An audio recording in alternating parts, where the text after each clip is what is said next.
तो यहाँ first question है what is the force between two charges 3 into 10⁻⁵ and 2.5 10⁻⁷ placed at A distance 30 centimetre. मतलब दो charge है, दोनों चार्ज को, एक चार्ज है यहाँ सपोज, एक चार्ज है, दोनों को प्लेस किया गया 30 सेंटीमीटर के डिस्टेंस पर और दोनों की वैल्यू है 3 इंटू 10⁻⁵ और ये कूलम 2.5 इंटू 10⁻⁷ कूलम। दो चार्ज जिसकी वैल्यू दे रखी है और दोनों को प्लेस किया गया 30 सेंटीमीटर पर। तो ऑब्वियसली फोर्स ऑफ अट्रैक्शन हो या रिपल्सन हो वो क्या होगा? देखो प्लस है तो ऑब्वियसली दोनों का फोर्स का जो बीच होगा वो रिपल्सन होगा, ठीक है, अलोंग द लाइन ज्वाइनिंग ये होगा। सपोज पॉइंट ए पे पॉइंट बी पे चार्ज है Q1 जिसकी वैल्यू दे रखे है, यहाँ चार्ज Q2 जिसकी वैल्यू दे रखा है, पॉजिटिव चार्ज दोनों। तो ऑब्वियसली फोर्स के लिए फॉर्मूला लगाएंगे, क्या होगा 1/4πε0 Q1 Q2 अपॉन में डिस्टेंस क्या है r²। इसकी डायरेक्ट वैल्यू लेते हैं 9 into 10⁹ Q1 charge 3 into 10⁻⁵ coulomb and Q2 is 2.5 into 10⁻⁷ upon में डिस्टेंस है 30 सेंटीमीटर। तो 30 सेंटीमीटर अगर डिस्टेंस है तो मीटर में लाने के लिए 100 से डिवाइड करेंगे, मतलब 0.3 मीटर, ठीक है, 0.3 मीटर का स्क्वायर बन जाएगा। अब बताइए कि 0.3 मीटर का स्क्वायर क्या होता है? तो 9 इंटू 10⁹ इंटू ये होगा, मल्टीप्लाई कर दो 7.5 इंटू 10 का पावर हो जाएगा -12, ठीक है, -5 -7 -12 अपॉन में ये हो जाएगा 9 इंटू 10 का पावर,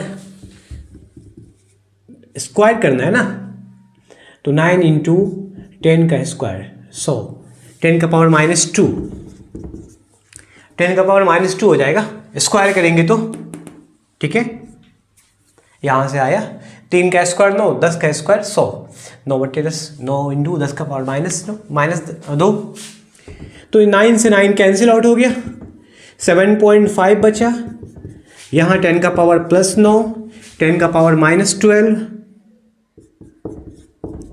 और 10 का पावर -2 ऊपर जाएगा, प्लस में 2 हो जाएगा, 7.5 इंटू 10 का पावर 9, 12, 11 हो जाएगा, 11 -12 हो जाएगा -1। -1 का मतलब ये हुआ कि हम डिवाइड कर रहे हैं इसको, हम 10 से डिवाइड कर रहे हैं, पॉइंट आगे शिफ्ट हो जाएगा 0.75 न्यूटन, ये हो जाएगा। दो चार्ज जिसके बीच में लगने वाला फोर्स है ये 0.75 न्यूटन में आएगा, क्योंकि देखो न्यूटन में क्या आएगी वैल्यू जब हम डिस्टेंस को लेंगे मीटर में और चार्ज को लेंगे कूलम में, तो न्यूटन में आंसर आएगा, ठीक है। फोर्स बहुत ही सिंपल सवाल है। अब सेकंड क्वेश्चन कर लेते हैं। Second question, find the net force at any corner of an equilateral triangle having side a centimetre. मतलब एक इक्विलेटरल ट्रायंगल जिसका तीनों साइड a सेंटीमीटर होगा, वैसे इक्वली होता है, a हमने मान लिया। अब तीनों चार्ज दे रखा है +q +q+, किसी एक शीर्ष पर, किसी एक वर्टेक्स पर, कॉर्नर पे हमें फोर्स निकालना है बाकी की वजह से। तो सपोज हमने सेलेक्ट किया, मान लो कि सिलेक्ट किया हमने चार्ज ये वर्टेक्स v, ठीक है, वर्टेक्स v को सेलेक्ट किया, तो ऑब्वियसली इस पे जो चार्ज है वो +q है, तो इस पे फोर्स लगेगा इस चार्ज की वजह से, क्योंकि सुपर पोजिशन में हम इस का फोर्स लगेगा इसकी वजह से, इस पे फोर्स लगेगा इसकी वजह से, फिर उसको दोनों को ऐड कर देंगे, वही होता है सुपर पोजिशन प्रिंसिपल। तो उसका कॉन्सेप्ट यूज़ करके हम इस पे फोर्स लगाएंगे इसकी वजह से, इसका फोर्स इसकी वजह से, फिर जोड़ देंगे। अभी हम क्या करते हैं, दोनों पॉजिटिव चार्ज है तो ऑब्वियसली इस पे फोर्स लगेगा इसकी वजह से, फोर्स ऑफ रिपल्सन, दोनों एक दूसरे को रिपेल करेगा, सेम चार्ज है ना, रिपल्सन का डायरेक्शन सपोज ये होगा, इस पे फोर्स इस डायरेक्शन में लगेगा ए की वजह से, force of A vector A, ठीक है।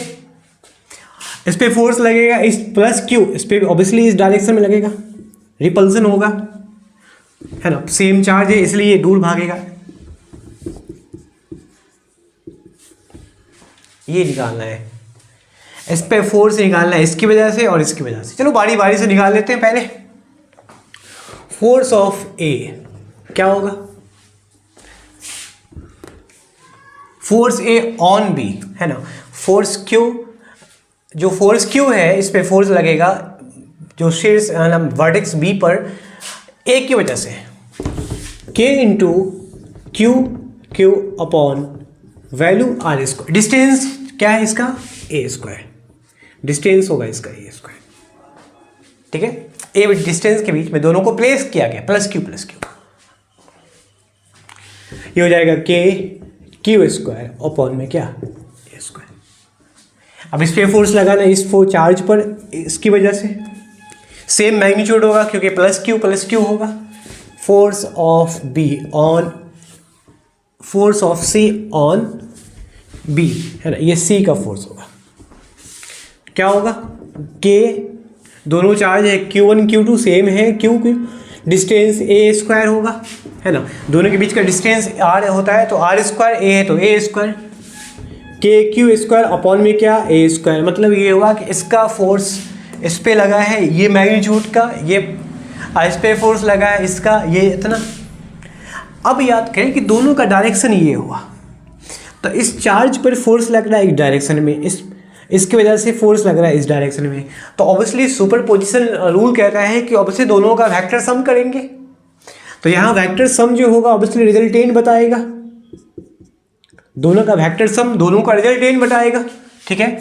तो दोनों का रिजल्टेंट हम निकालेंगे net force on, net force जो निकलेगा ऑब्वियसली चार्ज पर बी, चार्ज जो है क्यू पर जो बी पर पॉइंट प्लेस किया गया है उस पर इसकी वजह से फोर्स लग रहा है, इसकी वजह से, तो टोटल फोर्स क्या होगा, नेट फोर्स क्या होगा वो निकाल लें।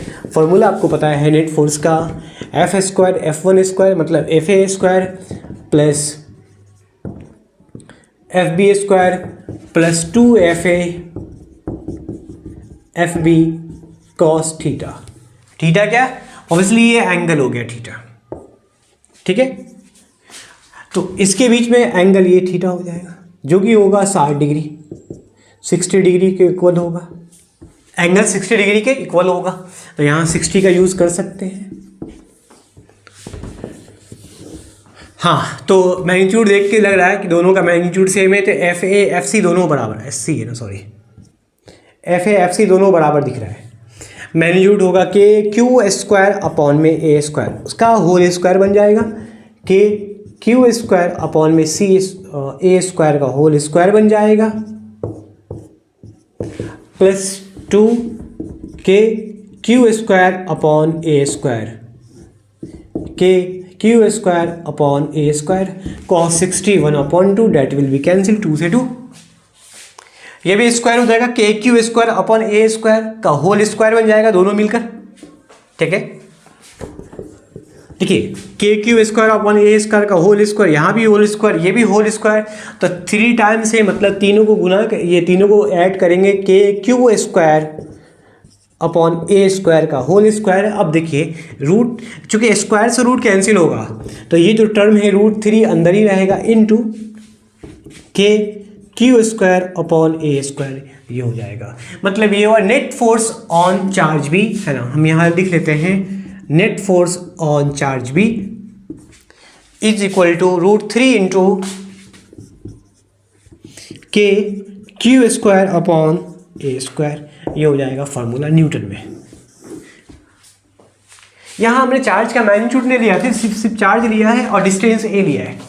अब इस फॉर्मूला का यूज़ करके हम बहुत सारे सवाल को हम सॉल्व कर सकते हैं। जैसे अगर सेम चार्ज होगा तब इस फॉर्मूला का यूज़ कब करेंगे, जब तीनों सेम चार्ज होगा, ठीक है। तीनों सेम चार्ज होगा, तीनों का जो नेचर होगा वो या तो तीनों पॉजिटिव हो या तीनों नेगेटिव हो, तभी हम इस फॉर्मूले का यूज़ कर सकते हैं। कंडीशन क्या होगा, है ना, इक्विलेटरल ट्रायंगल पे 3 चार्जेज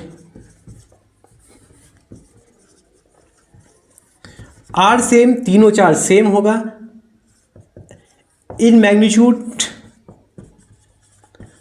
एंड नेचर, या तो तीनों प्लस में या तीनों माइनस में, तभी तो force of attraction sorry repulsion होगा।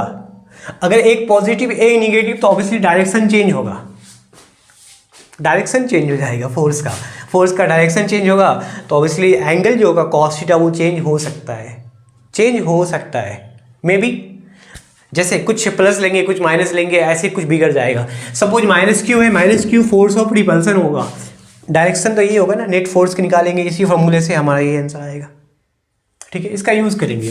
सपोज +2 कूलम का फोर्स चार्ज है, +2 कूलम का चार्ज है, +2 कूलम का चार्ज है, 1 मीटर के डिस्टेंस पे प्लेस किया गया है। बहुत सिंपल है, क्योंकि वैल्यू सब में बराबर है तो +2 कूलम, डिस्टेंस कितना है तीनों का, मतलब साइड क्या है 1 मीटर हो गया। मैंने बताया पिछली बार भी कि अगर डिस्टेंस मीटर में हो और चार्ज कूलम में हो तो फोर्स न्यूटन में आएगा। वैल्यू के की वैल्यू 9×10⁹ होता है, ये फार्मूला रख लो, ये वैल्यू रख लो, आंसर आ जाएगा, है ना। क्योंकि वैल्यू रखना है 2, ए की वैल्यू रखना है 1 मीटर, और जो के की वैल्यू होती है 9×10⁹, ये कांस्टेंट है ना, 9×10⁹, इस वैल्यू को रखेंगे, आंसर आ जाएगा हमारा। बहुत सिंपल है। मैं सवाल लेता हूँ ऐसा सवाल कि जो क्वेश्चन जो होगा, मैग्नीट्यूड जो होगा चार्ज का वो डिफरेंट होगा, है ना, या सेम मैग्नीट्यूड होगा लेकिन नेचर में डिफरेंट होगा। चलो वो सवाल करके समझ लेते हैं और ज़्यादा कॉन्सेप्ट को क्लियर करते हैं। थर्ड क्वेश्चन है 3 चार्जेस 4 माइक्रोकूलम, 2 माइक्रोकूलम, 3 माइक्रोकूलम, तीनों को प्लेस किया गया कॉर्नर पे, इक्विलेटरल ट्रायंगल के कॉर्नर पे प्लेस किया गया। बहुत वही क्वेश्चन है, और जो इसका साइड दिया हुआ 0.2 मीटर दिया हुआ है। तो सवाल कह रहा है what is the magnitude of net force acting on charge 3 microcoulomb. Net force क्या होगा जो 3 माइक्रोकूलम पर एक्ट किया जा रहा है, तो 3 माइक्रोकूलम यहाँ है हमारा। इस पर नेट फोर्स क्या होगा, अभी जो क्वेश्चन था क्यू को लेकर मैंने बताया था कि नेट फोर्स जो निकाल रहे थे क्यू पर, तो ऑब्वियसली 2 था, तो तीनों का चार्ज का नेचर देखिए प्लस प्लस प्लस है, इट मीन्स पॉजिटिव चार्ज है, तो डायरेक्शन देखो क्या होगा, है ना। ये 3 माइक्रोकूलम का चार्ज है, पॉइंट सी पर प्लेस किया गया, तो इस पर फोर्स लगेगा इसकी वजह से इस डायरेक्शन में, क्योंकि पॉजिटिव चार्ज है, away from, suppose F B लगा, इस पे फोर्स लगेगा, इस चार्ज पे फोर्स लगेगा ए, इस चार्ज की वजह से इस डायरेक्शन में एफ ए। इक्विलेटरल ट्रायंगल है, 60 डिग्री एंगल होगा, तो ये भी हो जाएगा 60 डिग्री। नेट फोर्स निकालना, दोनों का मैग्नीट्यूड, दोनों का रिजल्टेंट निकालेंगे, ये हो जाएगा नेट फोर्स। अब नेट फोर्स का एंगल क्या होगा वो भी निकाल सकते हैं, किस एंगल से नेट फोर्स लगता है, हम मैग्नीट्यूड निकालेंगे, एंगल नहीं, ये नेट फोर्स ये निकालना है हमें, ठीक है। चलो निकालते हैं फोर्स ऑफ ए पे, मतलब ए की वजह से इस 4 माइक्रोकूलम की वजह से फोर्स इस पे लगेगा, कितना मैग्नीट्यूड होगा, कूलम्स लॉ के अकॉर्डिंग K × 1/4πε वही होता है। Q1 Q2 मैग्नीट्यूड दे रखा है 4 माइक्रोकूलम। अच्छा, माइक्रोकूलम को हम चेंज करते हैं क्या, पहले तो हम लिख लेते हैं Q, सपोज A पर है QA और C पर है तो QC, अपॉन में डिस्टेंस r², डिस्टेंस तीनों का सेम है। वैल्यू रखते हैं K 9×10⁹ इंटू QA, मैग्नीट्यूड दे रखा है 4 माइक्रोकूलम, 10⁻⁻6 गुना करेंगे, माइक्रो को हटाने के लिए कूलम मिलाया। दूसरा चार्ज है 2 × 3×10⁻6 अपॉन में डिस्टेंस है 0.2 का स्क्वायर, ये वैल्यू आ जाएगी 1.18 न्यूटन। अब किस डायरेक्शन में लगेगा, तो ऑब्वियसली नीचे लगेगा, अलोंग एफ ए के अलोंग, ठीक है। सॉरी, यहां पे 1.8 होगा। अब इसकी वजह से इस पे फोर्स लगेगा इस डायरेक्शन में, ठीक है। एफ बी का मैग्नीट्यूड निकालना है कि क्यू बी और Q B into Q C upon distance r², K की वैल्यू 9×10⁹, क्यू बी 2 × 10⁻⁻6 माइक्रोकूलम से कूलम मिलाया, क्यू सी वही है 3 × 10⁻⁻6 अपॉन में डिस्टेंस है 0.2 का स्क्वायर। अब इसको सॉल्व करोगे 2.7 न्यूटन आ जाएगा। किस डायरेक्शन में, अलोंग एफ बी, इस डायरेक्शन में लगेगा, ठीक है। दोनों का मैग्नीट्यूड आ गया। अब रिजल्टेंट निकालना है। क्या फार्मूला होगा रिजल्टेंट का, रिजल्टेंट निकालना है, नेट फोर्स निकालना है। क्या होगा, √FA² plus FB² plus 2FA FB cos theta. ठीक है। एफ ए की वैल्यू कितना आया, एफ ए मतलब इसका फोर्स इस पे लगे कितना, वैसे इसका फोर्स नहीं होता है, दोनों चार्ज के बीच का फोर्स होता है, दोनों चार्ज के बीच का फोर्स होता है, किसी एक चार्ज का फोर्स नहीं होता है, बल्कि उनकी वजह से इस पे लग रहा है ना। तो टोटल मैग्नीट्यूड दोनों के बीच का कितना हो, 1.8 का स्क्वायर। इसकी वजह से फोर्स इस पे लगाया जा रहा है, बल्कि रिपल्सन होगा तो दोनों के बीच का चार्ज का मैग्नीट्यूड, फोर्स का मैग्नीट्यूड क्या होगा, 2.7 का square plus 2 into 2 cos 60 degree होगा, 60 cos 60 होता है 60 डिग्री एंगल है ना, दोनों फोर्स के बीच का, एफ बी ये और एफ ए ये दोनों के बीच का एंगल है 60 डिग्री। cos 60 1/2 और 2 से 2 कैंसिल हो जाएगा, एफ ए जो है 1.8, एफ ए बी 2.7। अब इसको जब सॉल्व करके रूट से बाहर करोगे 3.93 न्यूटन आ जाएगा, है ना, ये आंसर आएगा 3.93 न्यूटन आ जाएगा आपका आंसर। वैसे रूट में आएगा 15 पॉइंट समथिंग 38 के आसपास आएगा, उसका स्क्वायर